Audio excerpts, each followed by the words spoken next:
오늘 사도행전 26장은 사도 바울이 법정에 서서 자기 변호를 하는 장면으로 시작합니다. 지난번 말씀과 이어서 끊임없이 공박을 당하고 반대편에 공격을 받았는데 드디어 총독이 그에게 허락을 하면서 자기의 말을 변호를 하는 시간이 되었습니다. 죄를 받고 또 억울하게 이 자리에 서 있는 바울의 입장에서 보면 주어진 이 시간은 자기 변호하는 데 시간을 투자하여도 모자랄 지경입니다. 내가 억울하게 여기에 와 있고 유대인들이 나를 죄목을 걸어서 한 것들이 이런 죄목들이 있는데 이것은 얼토당토않을 뿐만 아니라 근거가 없는 것이며 사실의 근거에서 말하자면 결국 나는 무죄다라고 논리정연하게 말할 수 있는 능력도 지식도 있는 사람이기에 그는 그렇게 말해야 하는 것이 당연합니다. 그런데 고작 꺼내는 이야기라고는 또 다메섹 이야기입니다. 제가 이것을 비하해서 하는 것이 아니라 방금 말씀드린 그런 입장에서 보면 아니 예전에 했던 다메섹 이야기를 왜 또 하는 거야 라고 반문하게 된다는 겁니다. 사도행전은 바울이 다메섹에서 일어났던 인생의 대전환점을 무려 3번씩이나 기술하고 있습니다. 앞에서 제가 말씀을 나눌 때 설명을 드렸지만 9장에서 22장에서 언급되었을 뿐만 아니라 오늘 말씀 26장에서 또 한 번 바울의 다메섹 이야기가 기록되고 있습니다. 사도행전을 기록한 사람은 바울이 아니라 누가복음을 기록한 누가입니다. 아니 본인도 아니고 누가가 왜 이렇게 여러 번 기록했을까?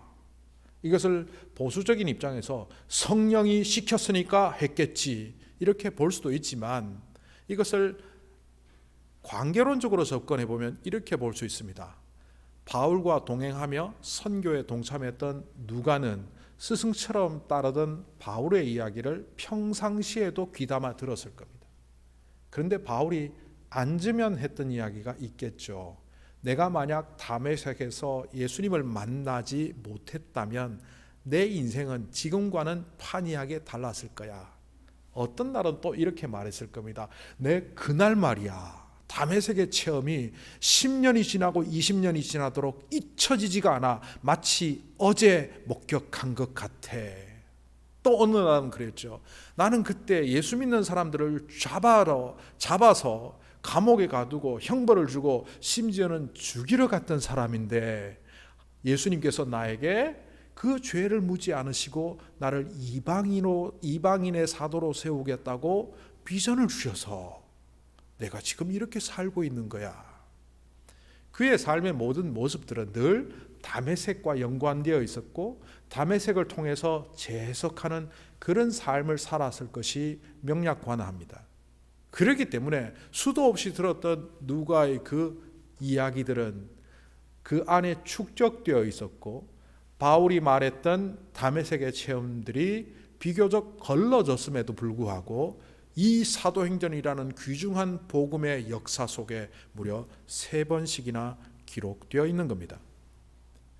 간단하게 말하면 결국 다메섹의 이야기는 바울에게 있어서 자기 인생을 설명하는 말이라는 거죠.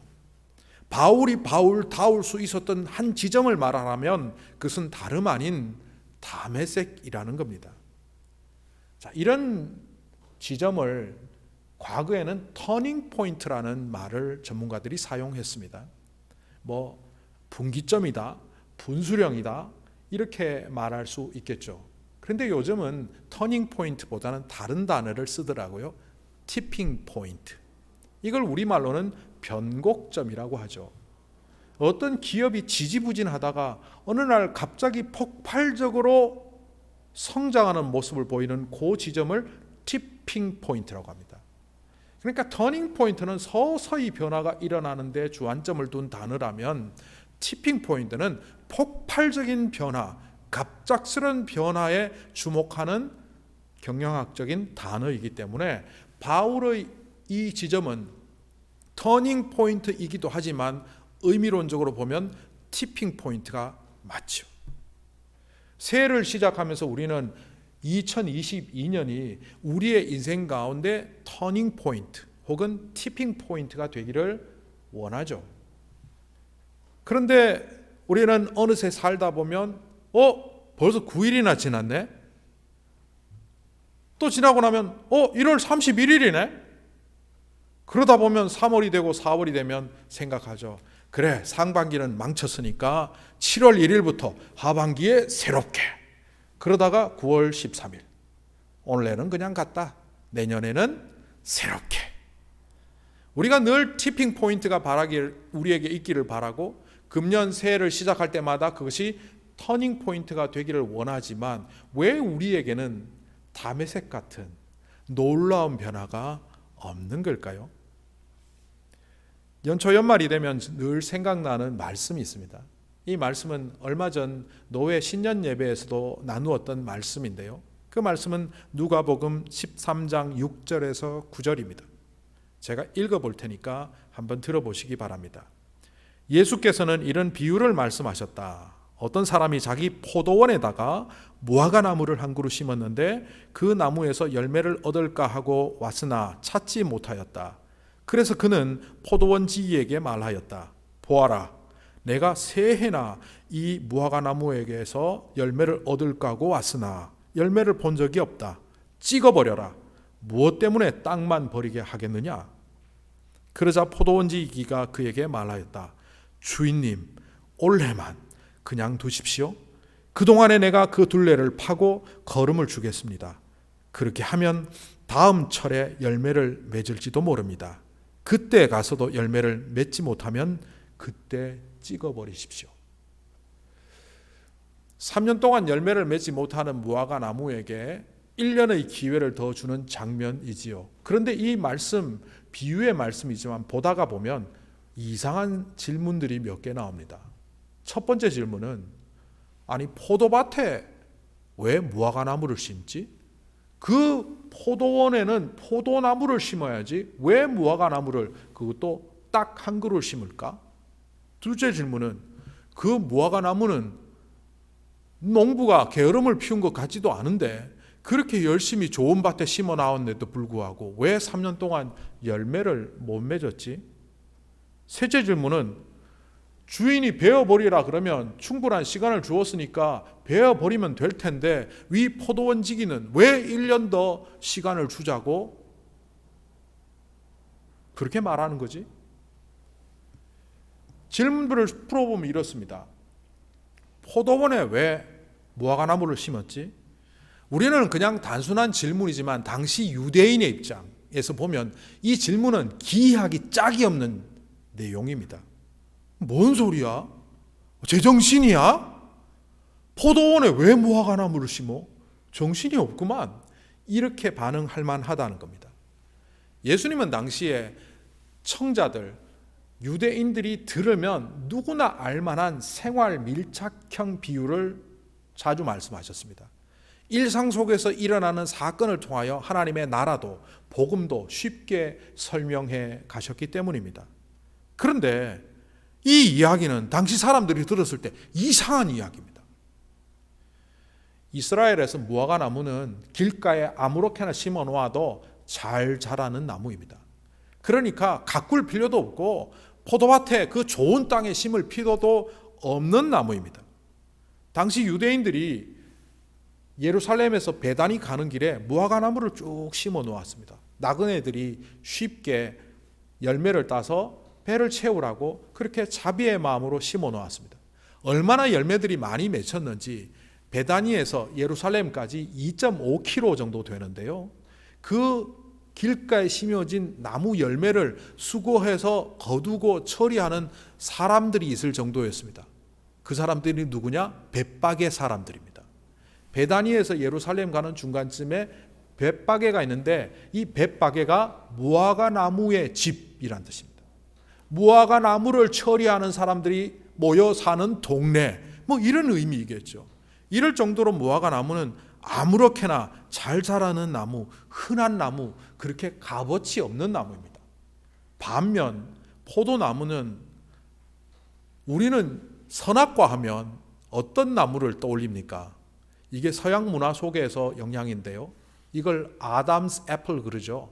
목젖을. 그러다 보니 우리는 선악과가 사과 모양으로 맺혔을 것이라고 상상합니다. 그런데 유대인들에게 선악과가 어떤 열매일 것 같습니까 하면 포도나무를 떠올립니다. 그만큼 가장 귀하고 좋은 나무, 일상 가운데 가장 흔하게 좋은 것을 접할 수 있다면 그게 포도나무입니다.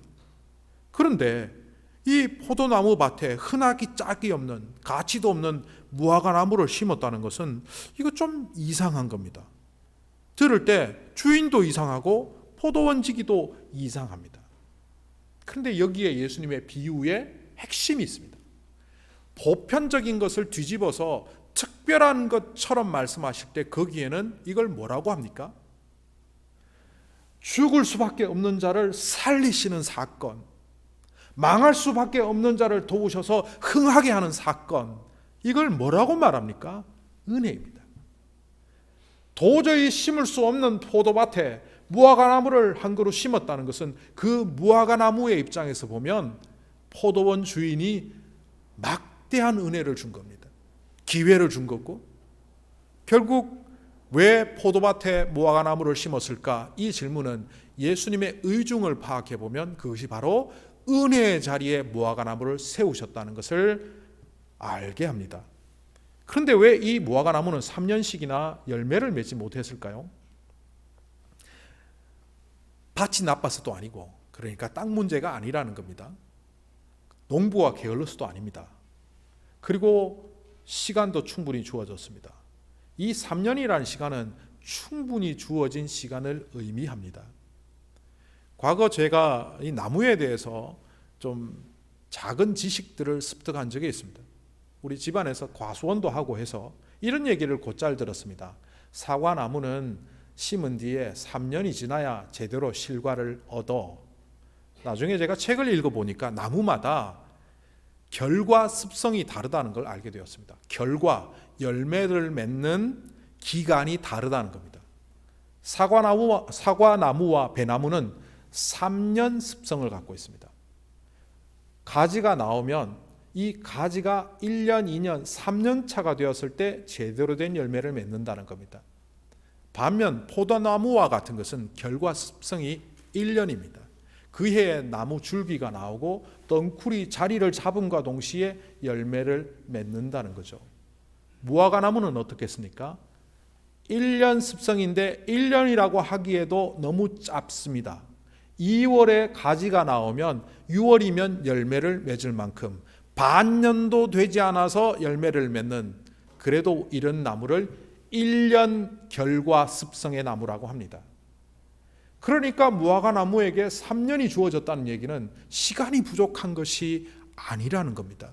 게다가 이 3년은 유대 농사와 관련해서 규례에 따른다면 3년이 아니라 7년입니다.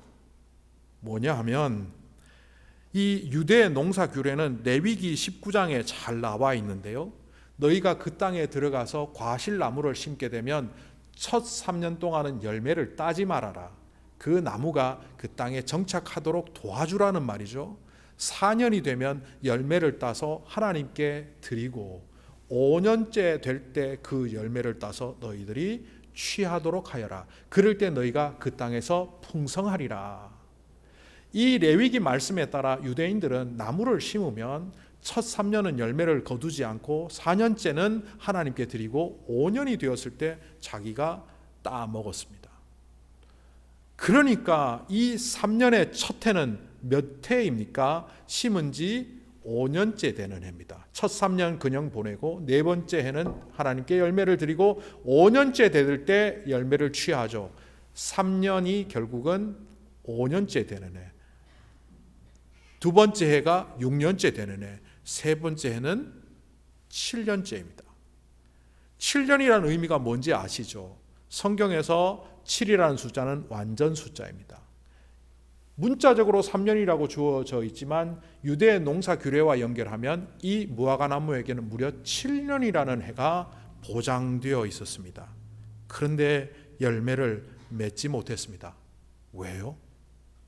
땅 탓도 아니고 농부가 게으른 탓도 아니고 시간이 부족한 탓도 아니었다면 이유는 딱 하나, 나무의 탓입니다. 이 나무가 열매를 맺지 못한 겁니다. 그래서 주인은 그 나무를 베어버리라고 합니다. 찍어버리라고 합니다. 충분히 시간도 주었고 했는데도 불구하고 하지 못한 것은 이 나무는 심판의 대상, 없애야 되는 대상이라는 거죠. 은혜를 주었음에도 불구하고 은혜를 제대로 누리지 못한 이 무화과 나무는 결국 게으름과 나태함으로 심판의 대상이 되고 말았다는 겁니다. 그때 포도원지기가 짜자잔 이야기 속에 등장합니다. 주인님, 1년만 더 주십시오. 그동안 제가 둘레를 파고 다시 걸음을 주어서 지금까지도 잘 해왔지만 그 1년을 잘 돌보겠습니다. 결국 이 1년을 더 주라는 이 말 때문에 주인은 한 발 물러서는 모습을 보입니다. 그런데 이 포도원지기라고 번역된 헬라어 암펠로르고스는 포도원지기가 아니고 포도원 재배자입니다. 그러니까 암펠로르고스는 포도원을 지키는 사람이 아니라 포도를 가꾸는 사람, 식물의 전문가, 이른바 그 작물들을 키우고 돌보는 농부입니다. 그 농부가 주인께 하는 이 헬라어가 상당히 인상적입니다.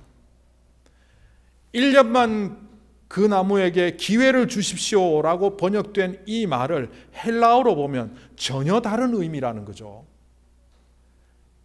누가복음을 기록한 사람은 좀 전에 읽었던 그 본문을 기록한 누가는 헬라어에 능통한 자입니다. 유대인이 아닙니다. 일상적으로서는 헬라어를 사용했고 자기의 모국어이기도 한 그 헬라어에 능통한 자가 누가복음 13장 8절에서 주인님 올해만 그냥 두십시오라는 말을 이렇게 말합니다. 퀴리에 아페스 아우텐. 퀴리에 주인님 아페스 용서해 주십시오. 아우텐 저 나무를. 아우텐이란 말은 3인칭 여성 단수 그 나무를 가리킵니다. 그런데 이 누가복음을 기록한 방금 그 아페스 아우텐을 기록한 누가가 누가복음 23장 34절에서 그와 똑같은 문장을 한 번 더 쓰고 있습니다. 이렇게 말합니다.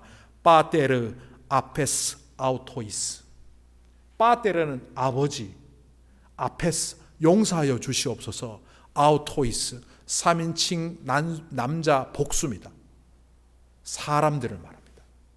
십자가에 달리신 예수님이 헬라어를 사용하시지 않았습니다.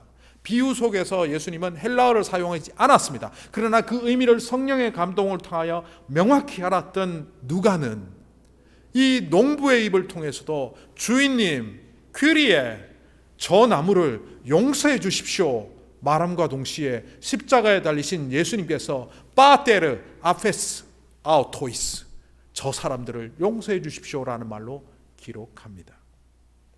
결국 이 비유의 핵심은 그겁니다. 은혜의 자리를 누렸지만 기회를 통하여 그 기회를 상실한 자가 심판의 대상밖에 되지 않았음에도 불구하고 한 번 더 기회를 주어서 그 1년을 주의 뜻 가운데 살아가도록 하자는 그 말씀입니다. 우리에게 2022년이 이렇게 주어졌다고 여러분들이 생각한다면 이 해를 어떻게 살아야 하겠습니까? 오늘 말씀 속에 바울은 자기를 항변하며 변호해야 되는 시간에 그는 자기 항변의 기회를 포기하고 세 가지를 이야기합니다. 첫 번째, 그는 이런 말을 합니다. 철저한 자기 반성의 언어를 사용합니다. 나는 위대한 사도입니다. 나는 하나님의 말씀을 따라 철저히 살아간 사람입니다. 이렇게 말하지 않습니다. 만약 우리들 중에 한 사람이 섰다면 우리가 그렇게 말할지도 몰라요. 저는 신앙생활 잘했고 저는 악한 짓 한 번도 안 했고 남한테 손해 끼치지도 않았고 늘 주님의 뜻대로 살려고 애쓴 사람입니다. 아시겠습니까? 그런데 그는 이렇게 말하지 않습니다. 저는 바리새파 사람, 그것도 가장 엄격한 파에 살았던 사람임을 누구나 알고 있습니다. 심지어는 저는 예수 믿는 사람들을 잡아서 형벌 주고 해치는 자로 분노에 차서 다메섹으로 가던 사람이었습니다. 이 전반부의 내용을 통하여 자기를 통렬하게 비판합니다. 자기에 대한 통렬한 비판은 어디로 이어집니까? 당시에 유대인들이 하나님의 백성이라고 자처하지만 그들은 오히려 하나님의 백성답지 않게 살고 있다는 것을 자기 자신을 통렬하게 비판하며 깨닫게 해주는 겁니다. 자기 자신을 모르는 사람은 제대로 살아갈 수가 없습니다. 어떤 사람들을 가만히 보면요, 그 사람의 능력이나 여러 가지를 볼 때 타인들이 볼 때는 간장종지밖에 안 되는 사람이 있습니다. 그런데 자기는 자기 자신을 잘 모르고 함지박만한 줄 알아요. 가계를 선전하는 게 아닙니다. 되게 큰 줄 알아요. 그래갖고 이런 사람들이 주로 내뱉는 말이 뭡니까? 이 단체는 나를 몰라봐. 저 사람들은 나를 알아주지 않아. 이 교회는 내가 누군지 몰라. 주로 자신을 모르는 사람들은 그 공동체를 그렇게 해서 파괴하고 혼란 가운데 빠뜨리고 어렵게 만듭니다. 자기 자신을 모르기 때문에, 통렬한 반성이 없기 때문에. 여러분은 2021년 어떻게 사셨습니까? 이렇게 물으면 대부분의 사람들이 너무 바빠서 뭐 했는지도 모르겠어요. 코로나 때문에 어떻게 지났는지도 모르겠어요. 대부분의 해를 어떻게 지났는지도 모르고 지나갑니다. 그건 다른 말로 작년 한 해 주신 그 기회를 함부로 사용하였던 여러분 자신에 대한 통렬한 자아 반성이 없었다는 얘기입니다. 그리고 또 한 번 새해를 맞이하면 그 새해는 다른 해와 다를 바가 없죠. 철저히 자기 반성을 한 바울이 그 다음에 내뱉는 말이 뭡니까? 이런 나에게 예수님께서는 벌 주시는 심판주로 오신 것이 아니라 또 한 번의 기회를 부여하는 은혜의 주님으로 찾아오셨습니다. 그리고 나를 버리지 않으시고 나를 택하셨습니다. 나를 이방인의 사도로 세우셨다고 알려주셨습니다. 결국 전반부는 통렬한 자기 비판과 자기 반성이라면 오늘 말씀의 후반부는 자기 인생의 목적이 그때 온전히 세워졌다는 것을 말합니다. 우리는 보통 하나님이 나에게 비전을 주시면 좋겠다, 하나님의 비전을 봤으면 좋겠다, 꿈을 갖고 야무지게 살려고 하지만 야무져지지 않습니다. 왜 그렇습니까? 통렬한 자기 반성이 없는 사람은 꿈을 가져도 실현할 수 없고 그 꿈은 오히려 모래성처럼 무너지기가 십상입니다. 바울은 철저한 자기 반성, 그리스도인이기 전에 나는 너무나 나 자신 중심으로 열심히 살았지만 그 열심이 나를 파괴하고 타인을 파괴하는 잘못된 지점에서 해결책도 모르고 달려가는 그 분노의 사람 앞에 은혜 주님께서 찾아오셔서 나를 완전히 뒤집어 놓으셨습니다. 그리고 나는 이제 그것을 갖고 그때부터 달려왔습니다. 오늘 바울의 이야기 속에 첫 번째는 자기 반성, 철저한 자기 반성, 둘째는 자기 인생의 목적을 발견하는 것이었다면 말에는 드러나지 않는 자기 자신을 통하여 보여주는 세 번째가 있습니다. 그게 뭐냐? 그 목적대로 살아온 30년입니다. 사실 말보다 더 중요한 게 뭡니까? 살아옴입니다. 그 사람이 아무리 말로 자기를 포장하고 이야기해도 그 사람의 살아온 이력들은 진짜의 그 모습을 드러내기 때문입니다. 나는 사랑이 많은 사람입니다. 나는 믿음이 좋은 사람입니다. 나는 주변의 사람들에게 많은 이익을 끼치는 사람이라고 아무리 말해본들 무슨 소용이 있습니까?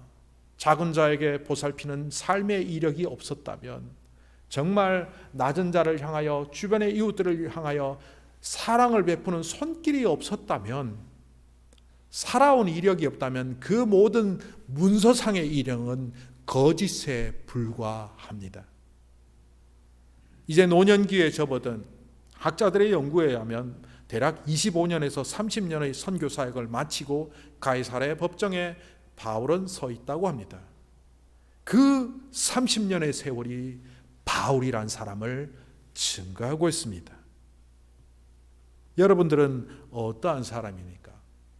나는 좋은 아빠, 좋은 남편, 좋은 엄마, 좋은 아내, 좋은 장로, 권사, 집사, 좋은 목사이기를 늘 생각하고 살아가지만 과연 나의 삶의 이력에 어떤 기록들이 남아있으며 주님은 어떻게 평가하십니까? 여전히 우리는 포도밭에 심겨진 채 3년째 아니 7년째 아무 열매도 없는 그런 나무는 아닌지 모르겠습니다. 연초 열만만 되면 사람들은 이렇게 기도합니다. 지난 1년을 주님의 은혜 가운데 살아왔음을 감사합니다. 새로운 한 해도 주님의 은혜 가운데 살게 하옵소서.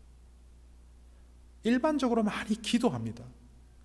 그런데 저는 이런 기도 이제 그만했으면 좋겠습니다. 아니 작년에도 은혜 가운데 살아온 거 그거는 맞다 이거야. 작년에 은혜 가운데 그렇게 살아왔다면 앞으로 1년은 은혜 가운데 살게 하는 것이 아니라 하나님 은혜 갚으며 살겠습니다 말해야 되지 않겠습니까? 은혜 받았으니까 또 은혜 주십시오라는 은혜 중독자의 삶이 아니라 지난 3년을 주셨음에도 열매 맺지 못하는 삶을 사는데도 용서해 주신 그 은혜를 내가 알기 때문에 주어진 2022년 1년은 이제 은혜 갚으면서 다른 말로 열매 맺으면서 살겠습니다 말해야 정상이지 않겠습니까? 하나님은 우리를 선택하셨습니다. 그런데 우리는 늘 하나님과 세상을 놓고 요리조리 살피다가 하나님이 유리하면 하나님 택하고 세상이 유리하면 세상 택하고 하나님을 택했음에도 불구하고 하나님의 영광과 하나님의 나라를 위한 헌신과 내려놓음보다는 나를 누가 알아주나? 나한테 어떤 이익이 돌아오나? 이런 얄팍한 계산으로 끊임없이 살아오다 보니 그 인생의 이력이 10년, 20년, 30년 쌓이니 나는 그렇게 된 우리는 복음을 증거하는 사람이 아니라 얄팍한 인간의 계산법을 드러내는 사람이 되고 말지 않았습니까? 이런 우리를 향하여 법정에서는 베어버립시다. 시간 줄 건 뭐 있습니까? 지난 3년, 7년 충분히 기회 줬습니다. 심판의 대상입니다. 베어버립시다. 이런 상황 속에서 주님의 음성이 들려옵니다. 얘들아, 너희에게 1년의 기회를 더 주마. 2022년은 열매를 맺어라. 그러기 위하여 금년 한 해 너희들이 만나는 사람들은 다시는 못 만날 사람처럼, 아니 일생일대 최고의 만남인 것처럼 그렇게 사람을 대하고, 너희들이 드리는 예배는 다시는 예배 드릴 수 없는, 그러니까 네 인생의 마지막 예배인 것처럼 예배 드리고, 너에게 주어지는 그 헌신의 기회는 앞으로 또 올 수 있는 기회가 아니라 일생일대 마지막 붙잡는 기회로 여기며 헌신하면 너희들의 삶을 통하여 열매를 맺을 것이며, 그 2022년은 하나님의 택하심과 더불어 너희들의 거룩한 선택이 빛을 발하는 해가 되리라. 이렇게 말씀하지 않겠습니까? 여전히 은혜의 중독자로 살아가는 세상 사람들, 잘못 믿는 사람들, 연약한 사람들에서 벗어나 이제는 작년 한 해 은혜 주셨으니 금년 한 해 은혜 갚으며 살겠습니다 말하는 진정한 주님의 동력자, 진정한 주님의 동행인으로 살아가는 우리 모두가 되기를 간절히 소망합니다.